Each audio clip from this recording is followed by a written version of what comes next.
We are back. My next guest tonight is a frequent visitor here, and starting July 19th, you can see him in his one-man show, Jerusalem Syndrome, at the Westbeth Theater Center right here in New York City. Please welcome Mr. Marc Maron.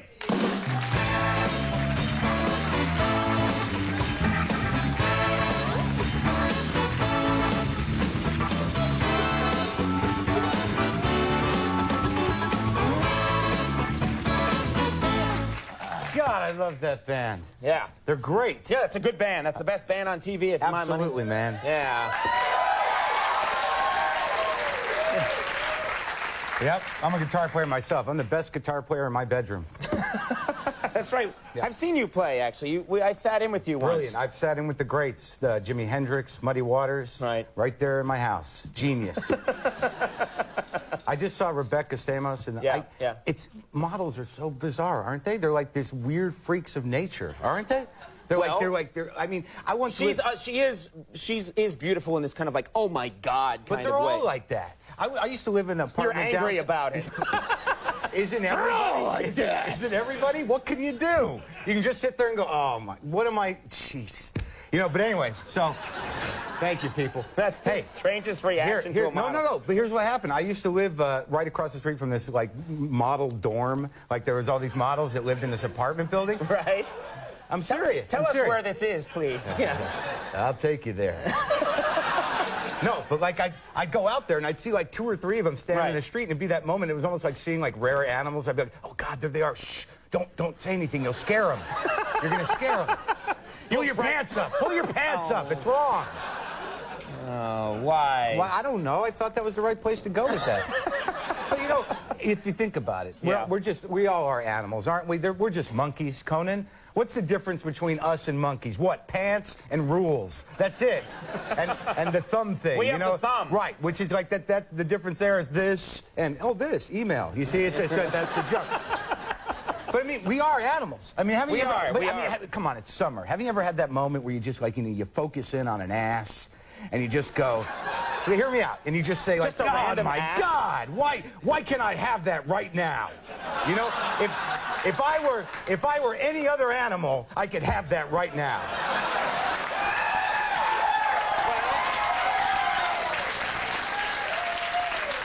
But I gotta be human. Rules. Man, I didn't know you were. You know, you cannot think this way because you are married, my friend. Yeah, but you know what? There are limitations to that too, my friend. Well, tell me all about it. Well, I've been thinking about it. You're earning points here left and right with the ladies, I'm sure. Yes. All right. Marriage is not just it's not a ceremony, it's not an institution, it's a capitalist conspiracy designed to keep people in bondage until they create new consumers. Hear me out. You following me? People, stay on this. Okay. All right? Because if you think about it, marriage, okay, all the major department stores are involved, right? I know the world's religions are in on it, okay? Right. Her parents were kingpins in it, all right? And, okay. But when you get married, not only do you get a wife, but you get like all these presents, expensive gifts from hundreds of people you don't really know. Who are those people? Are they friends? No, they're parts of the conspiracy, okay? They give you blenders, they give you rugs, they give you flatware. I didn't even know what flatware was until I got married, all right? And if you're a man and you can honestly say, I know what flatware is, you're in too deep, okay? Because what happens is, the reason it's a conspiracy is that they give you those things under the guise of getting started. Right? Here you go, start your home. That's not the reason. The reason is they give them to you so you don't leave, okay? Hear me out. Because within the first couple of years of marriage, you will have an existential moment where you say, oh my, what did I do? I want out. And then you'll have to look around and go, oh, but the rug.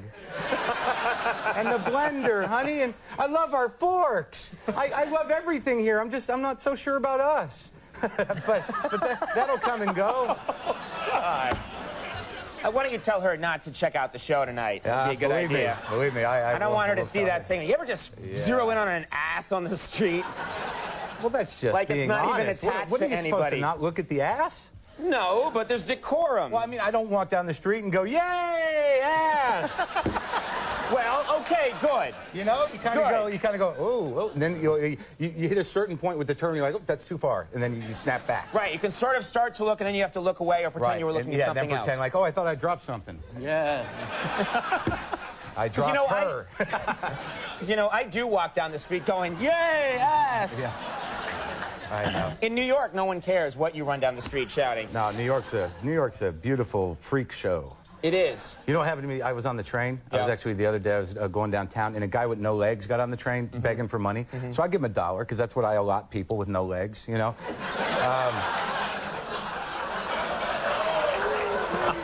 What? Come on.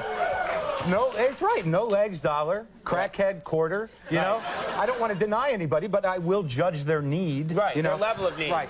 But here was the weird thing, was that the guy was, you know, walking through the train, you know, on his hands, and people were actually looking at him going, yeah, right.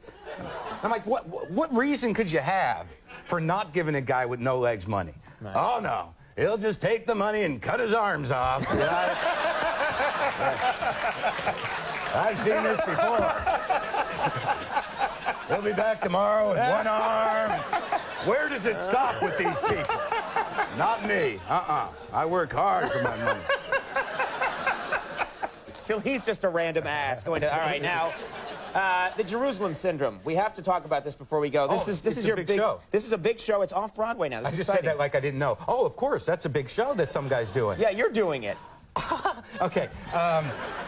Jerusalem Syndrome is an actual psychological condition that occurs to some people when they travel to the Middle East. Normal people, they get there and they just snap. And they think they're, you know, either a biblical character like Jesus or Moses or Allah, or they think they're in direct communication with God on a one-to-one level, or they think that their being in the Middle East is one of the keys that unlocks the final unfolding, which is Armageddon as we know it. Now, in retrospect, I'm pretty sure I've had this all my life, okay?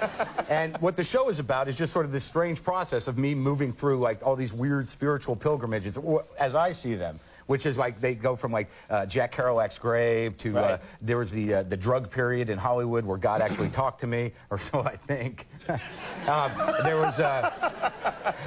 it just turned out to be some guy named Lou. Yeah, but he was hiding in the ceiling. All right, there's also, like, there's a pilgrimage to the Philip Morris factory. And then it ends up in Israel, where there's a big confrontation where I'm stuck in between a biblical struggle between good and evil. When they make the movie, this is going to be amazing. Yes. The special effects will be through the roof. It's unbelievable, man. I fly in it like Peter Pan. Bring the children, that's what you're saying. Bring the kids, it'll be fun. There'll be a sing-along afterwards. The Jerusalem Syndrome is going to be at the Westbeth Theater Center in New York City, July 19th through August 26th. Mark, it's always great when you're here. Oh, thanks for doing it. Great to see you. Really good. Marc Maron. We'll take a break. Greg Hahn coming up.